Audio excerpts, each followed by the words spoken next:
Welcome to Living Lean and Green with Stacy D. Today we are going to be preparing chicken Florentine bake. This is a recipe that was adapted from juliasalbum.com. I found on Pinterest, and it really interested me because it is basically was a spinach artichoke dip, which I absolutely love, on chicken breast. So I took their recipe and adapted it to fit the Optavia Lean and Green because we don't eat artichokes on the Optavia plan. They're very high in carbs, so you don't get those until you're in maintenance phase. So I had to find an alternative. I've been playing around with this. I hope you really like it. I'm starting off with some boneless, skinless chicken breasts. We're going to need 32 ounces of boneless, skinless chicken breast. And I'm taking these breasts and I'm cutting them into long strips like this. And if it's a really thick breast like that, I'm going to cut this part in half this way because I want basically bite-sized pieces. And I am putting them in this bowl that I've zeroed out on my food scale until I get 2 pounds or 32 ounces. So there's a little over a pound right there. And then let's get this without slicing my finger off. I'm dicing these on a plastic cutting board that I really like. It's a flexible cutting board, so it makes it really easy to manipulate stuff into a pan without touching it. So I use it for meat a lot. It's also very easy to sanitize. And I have that on top of a regular wooden cutting board to give me a little more support underneath it. And that way I can just take the top cutting board off when I'm ready to cut my vegetables, and everything underneath it's nice and clean. It's sliding around a little bit on me, but I'm keeping a close eye on where it's going so that we don't get raw chicken on the wooden cutting board, because those are very hard to clean and sanitize once you get raw meat on a wooden cutting board. So keep going here. A little bit falling out there.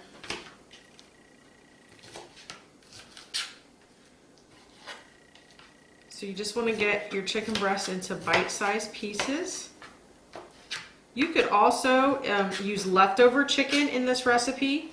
If you were going to use leftover cooked chicken, you would need the equivalent of about 3.5 of 6 ounces, so about 3.5 ounces per person, so 12, 14, about 14 ounces total of cooked chicken breast, because you're going to get part of the lean from the cheese as well. All right, I'll take just a little bit off that. I had a little bit more than I needed there. And that should be perfect. All right, so I'm just going to set this extra chicken aside, use that for something else, and I'll sanitize that later. I'm going to wash my hands with some hot soapy water. And then we'll go ahead and finish prepping the rest of my ingredients before we cook that chicken. All right, so the next thing I'm going to prepare is the dip part of the recipe. So for that, we're going to want some leeks. I don't know if any of you have ever cooked with leeks very often, but they're in the same family as onions, but they count as a green on the Optavia plan because they are not as high in carbs as regular onions. They're in the same family as a scallion. If you look at them, they look just like a giant scallion. And we're going to need a cup of these. One of the things about leeks that you need to know is they grow in the ground, so they're very dirty. And the easiest way to clean these is to cut the root end off, cut a little bit off of the top end. Sometimes you're going to have to trim a little extra, like this is kind of dried out and yucky, like an extra little cover off, just like you would a green onion. So you're going to take the outermost layer, okay? And then you're going to chop the leeks or slice the leeks, and then you're going to rinse them in cold water. So I'm going to run some water in my sink. Oops, that's a little too warm. So that I can rinse these off to get all the dirt and silt out of them. And I'm just going to start slicing them, keeping my fingers out of the way, tucked up out of the way. Try to get nice even slices of this. Now, being in the onion family, the leeks obviously have a bit of an onion flavor. The reason I chose them to replace the artichokes in this recipe was not just because they're an approved green, but also they're going to have a lot of very similar texture to the artichokes, and the flavor of them is such a mild onion flavor. It's going to mimic the artichoke flavor pretty well. I use leeks when I make French onion soup sometimes as well, to add just a little bit different texture and flavor to them. So I think you'll really like them. They're pretty inexpensive. They're available at most grocery stores. Though I will admit, when I was checking out at Kroger's yesterday, I had to tell the young man who was running the cash register what it was. He rang it up as bok choy, which is also a delicious vegetable, but not exactly what I was buying. So I'm going to get through this whole stock, and I'm going to guess that this is probably going to be the cup of leeks that I need with just this one stalk. So I'm going to measure them first, so I don't have to worry about measuring them when they're wet. Okay, so it's a little more than I needed, which is fine. Let's save these use for another use. I'm going to dump those in the water and rinse them out. And then I'm going to just set these aside again for some other use. And then I'm going to grab a small colander so that I can fish those out of the cold water and let that be draining off. So they're going to be dry when we try to incorporate them in with the rest of the ingredients. And as I put them in here, I'm going to kind of separate them. If you can see that, I'm going to separate the rings so that I have the rings. So it's going to be very, very similar in texture to the artichoke hearts. Push that out.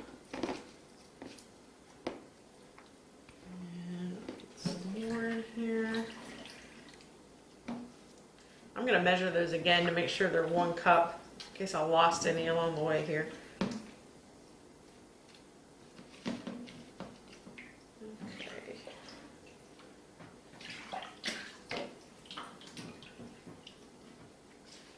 But just give them a real good swishing around in the water whenever you put them in there. That'll get out any silt and dirt that's grown into the vegetable as it's grown. Sometimes they're going to be dirtier than others. This one really wasn't that bad at all. And also, as you separate them, if you find any more dirt and silt in there, just give them a quick shush down in the water again. And just take the colander and kind of rub it around in there. Get the rest of the dirt off, if there is any. All right, got these all separated now. And I'll definitely measure those again to make sure we have the 1 cup that we need. All right, so I'm just going to set this aside and let that water drain off onto this towel so I don't have a big mess later. Wipe this water so I don't have stuff spraying everywhere.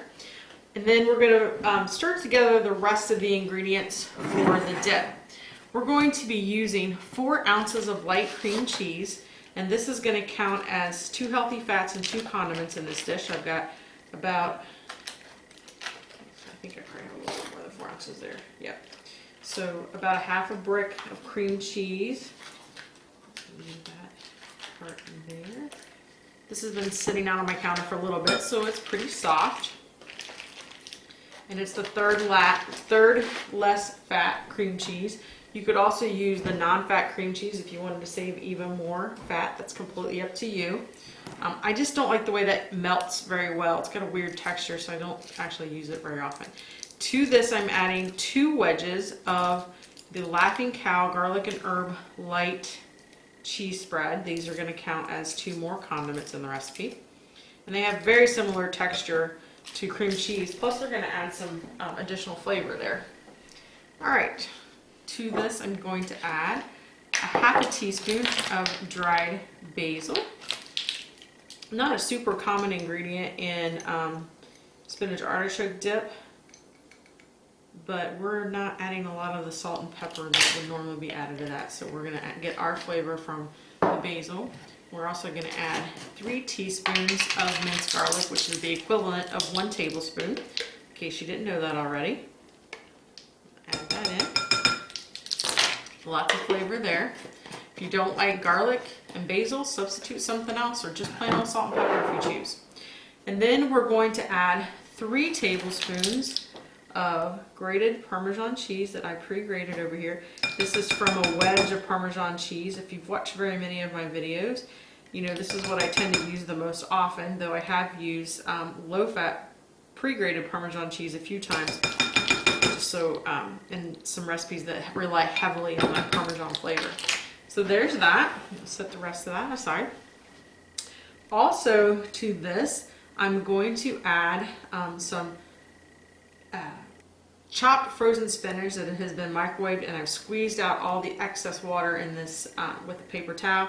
And this is about 95 grams of this frozen broccoli, and that's the equivalent of 1 green. If you want to add more broccoli, please feel free. It's completely up to you. Okay. Then to this, I'm going to add some shredded mozzarella cheese, and this is 1/3 of low-fat shredded mozzarella cheese. So I'm going to mix these things together. Sorry, my Alexa's trying to tell me something, not sure what. All right. Stir this together. I'm hoping I don't have to put it in the microwave to soften up that cream cheese. I think I've had it sitting out here long enough. But if you take your cream cheese directly out of the refrigerator and it's pretty hard to move around, don't hesitate to stick it in the microwave for 10-15 seconds at a time until it gets to be the same softness as room temperature, so it'll mix up easily for you.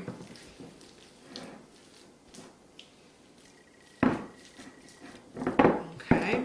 Now the leeks are also going to be added to this dip, but we're actually going to saute them first. Unlike artichokes, they're not going to be pre-cooked, so we're going to cook them a little bit before they go into this mixture. Okay, so that's done. I'm going to set that aside. And then, the next thing we're going to add is some julienne sun-dried tomatoes, chopped up. I'm going to grab another cutting board. I almost forgot about them. Use the same knife I use for the leeks. Off a little bit. Okay, so these are sun-dried tomatoes julienne, and according to nutritional support, a 1/2 cup of those is the equivalent of 1/2 cup of diced tomatoes to count as a green.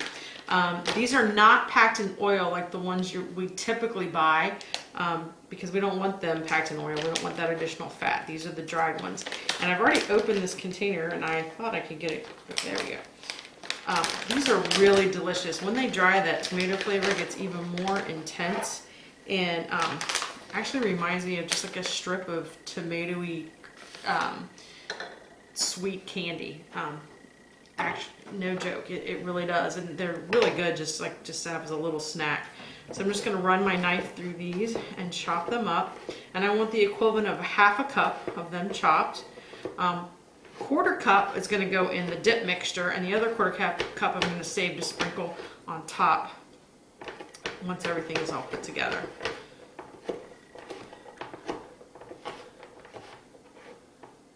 Get these all cut through. They do kind of stick to your knife quite a bit, so you gotta kind of play around with them. It's kind of like cutting up gummy candy a little bit. Oh, you can really smell the tomato flavor, or the tomato smell, not the tomato flavor. You can smell how rich it is whenever you start to cut through them.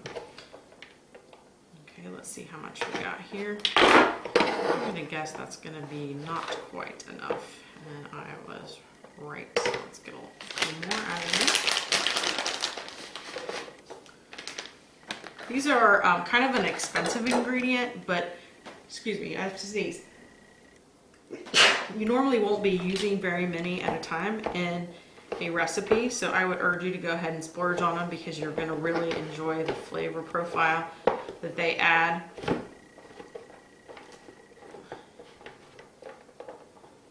And the texture that they give to the dish.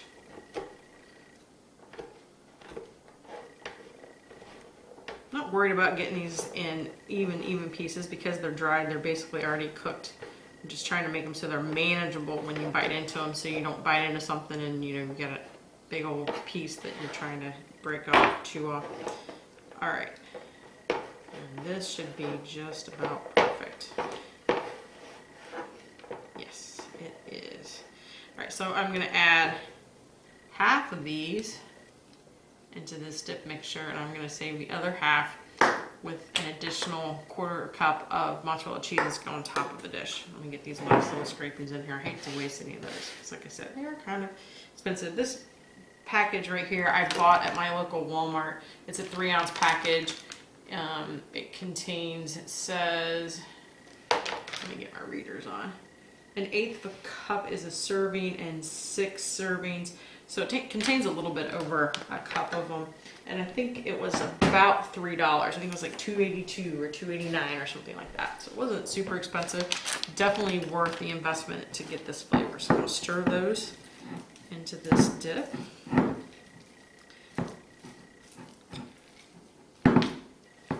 Using one of my favorite kitchen tools, the spoonula, which is a combination of a spatula and a spoon to get this all stirred together. Like how you can scrape the bowl with it and stir with it all at the same time. It's a silicone spatula, so you can even use it in a cooking vessel when it's on the stove. It's from Paper Chef, and honestly, it's one of my favorite kitchen tools. All right, so we got that. The next thing we're gonna do is head over to the stove to cook the chicken breast and the leeks. So I'm going to stop the video and we'll need to go to part 2 to see the rest.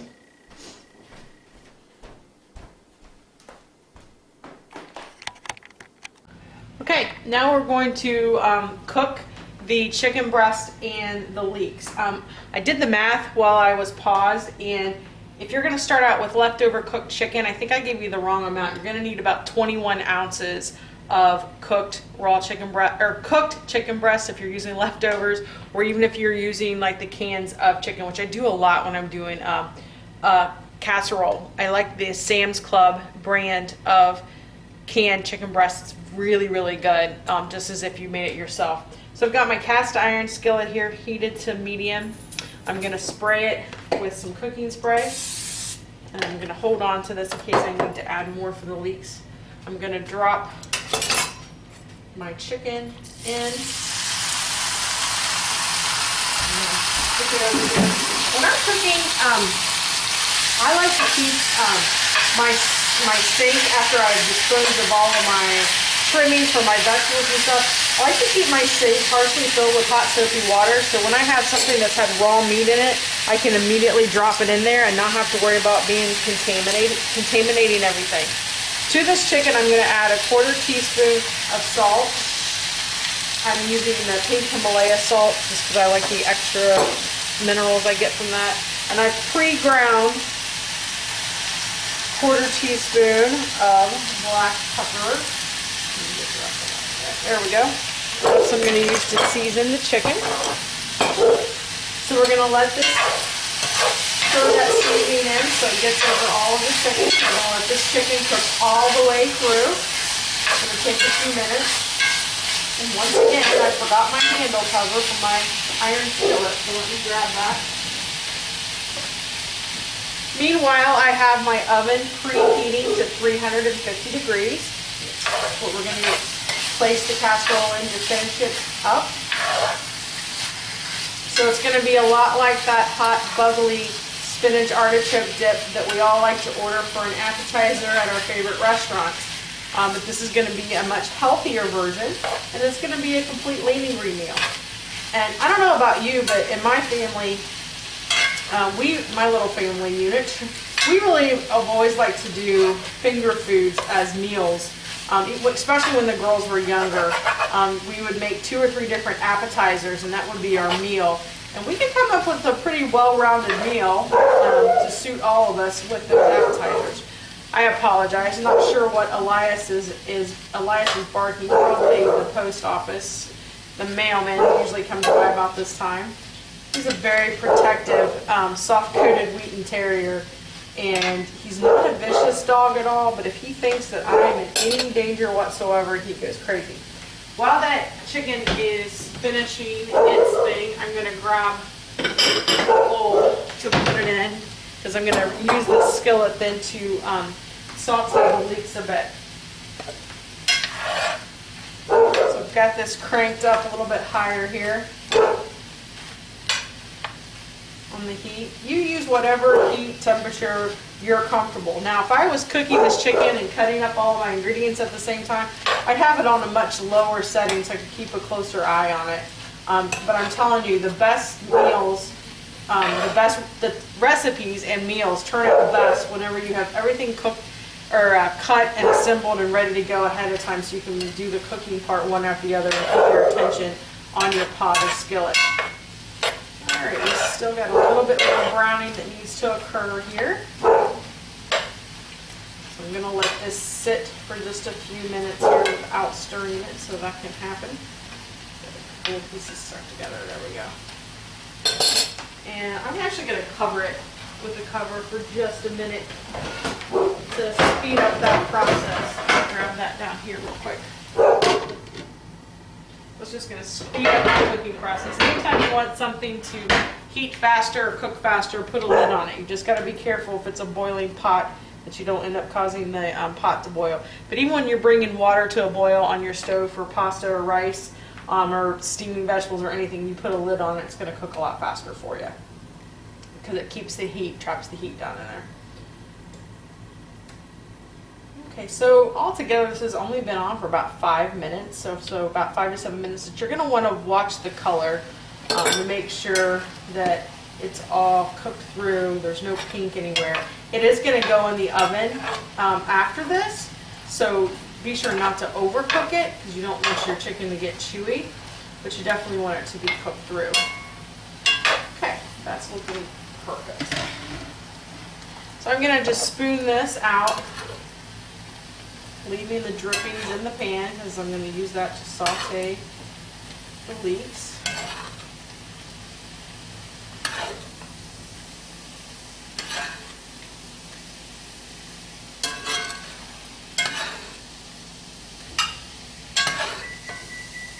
My oven's preheated, so it's going to be ready to slide right in there.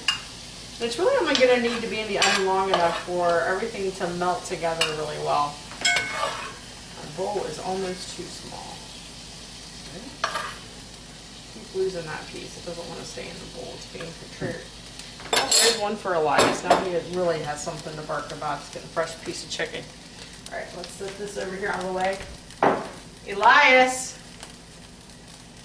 Nothing lasts long on the floor when you have 2 dogs in the house. I'm surprised Delilah wasn't here first. Look, there's a piece of chicken. It's probably hot though, be careful. I'm going to measure out my cup of leeks. So I'm going to do that to make sure I have it in my hot water. Let me grab it out of my hot soapy water. And that liquid is cooking away quickly, so I want to make sure to hurry so I can get all that goodness into these leeks that's from that chicken. I have a little bit more still than I need, so dump those in.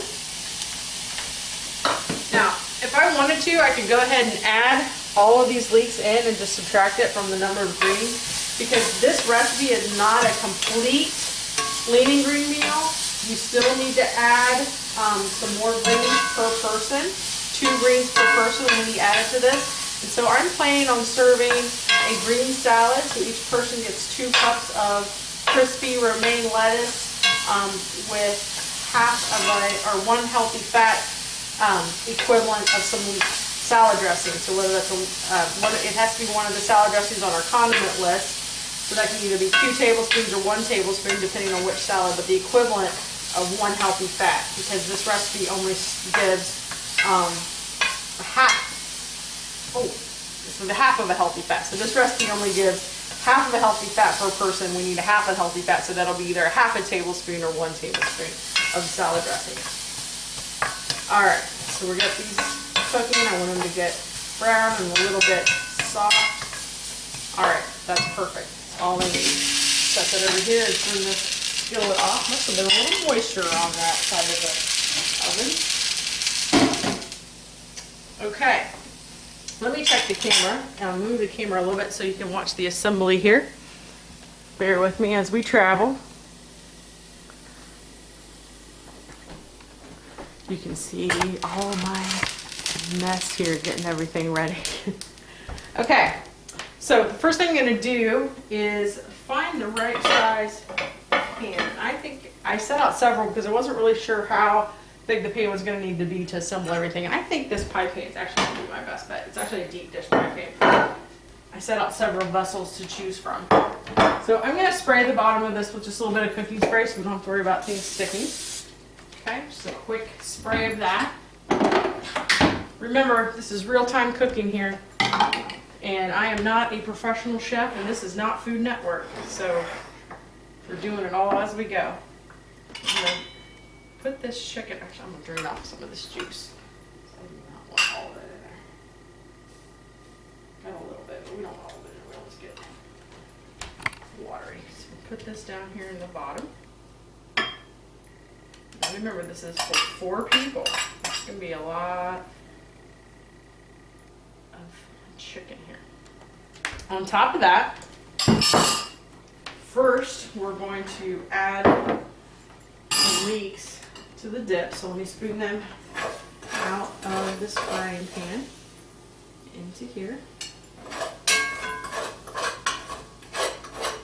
Scraping up all the delicious brown bits because, as you guys know, you've heard me say before, brown food is good food. Get all of this deliciousness out of here.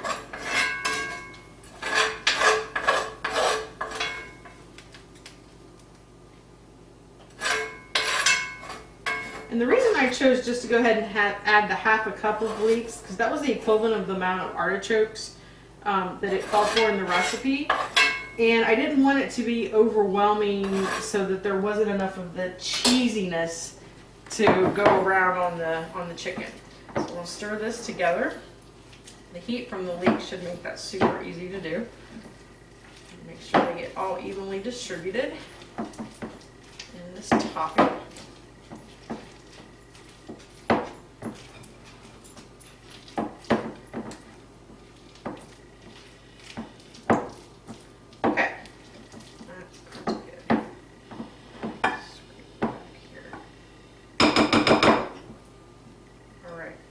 So what I'm going to do is this is going to go on top of this chicken. So I'm going to make sure my chicken is very evenly spaced out in this pan. So I'm going to move some things around here a little bit. So everything gets the same amount, and so that we know that 1/4 of each, 1/4 of this is going to be pretty much the same as the next 1/4. So I'm going to try to kind of take this, is going to look weird, but I'm going to just kind of make it into like a patty to lay on top. Because I know if I put dollops of this on here and then try to spread it out very much, if I dump it all in the middle, that's not going to work very well. You could also alternatively, if you choose, add the chicken into the dip and mix it all around. I was afraid there just wouldn't be enough to quite coat it all that way, and as it melts, it's going to melt down in there, so I just thought this would be the easiest way to do it. So we're going to, again, kind of squish this around. It's spreading a little bit easier than I thought using the back of this spoonula. This part right here needs a little. So just trying to get it evenly distributed so that everybody gets the same amount, so that everyone's leaving green is accurate. This really is going to be good. Just using my finger. Trust me, my hands are clean. I wash them a million times a day, both at work and at home, it seems like.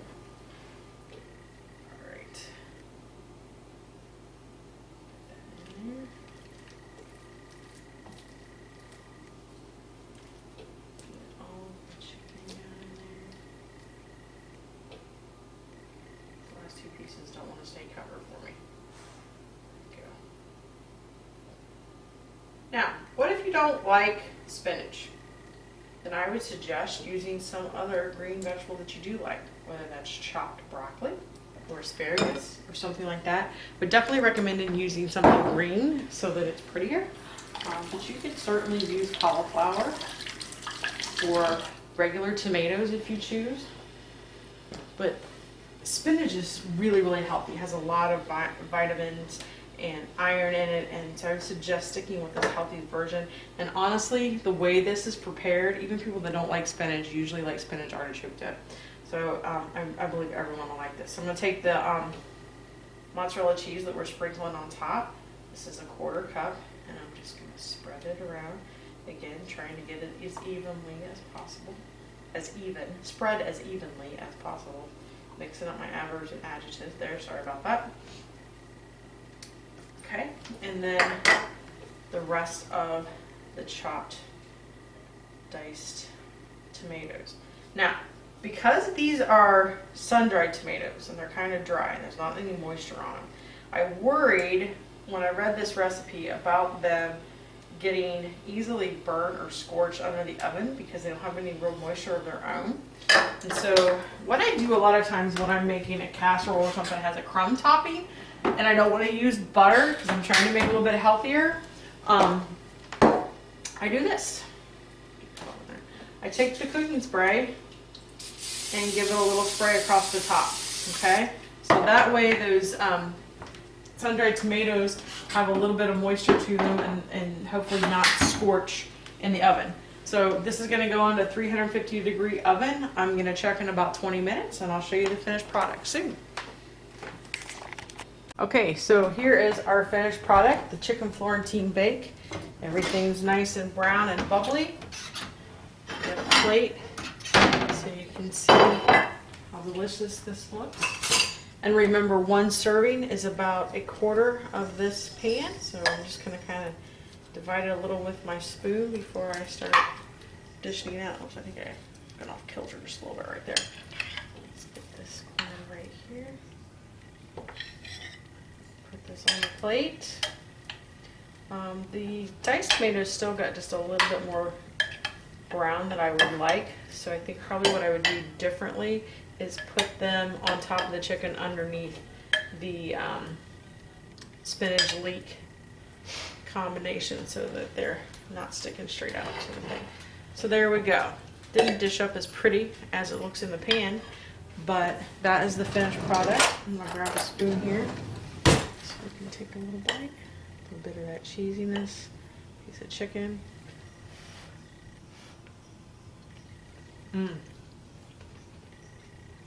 It's good. And the leeks do really mimic the texture and flavor of the artichokes, as I'd hope. So I hope you guys are willing to give this recipe a try. Expand your horizons. Try something new. Variety is the spice of life. Thank you so much for watching.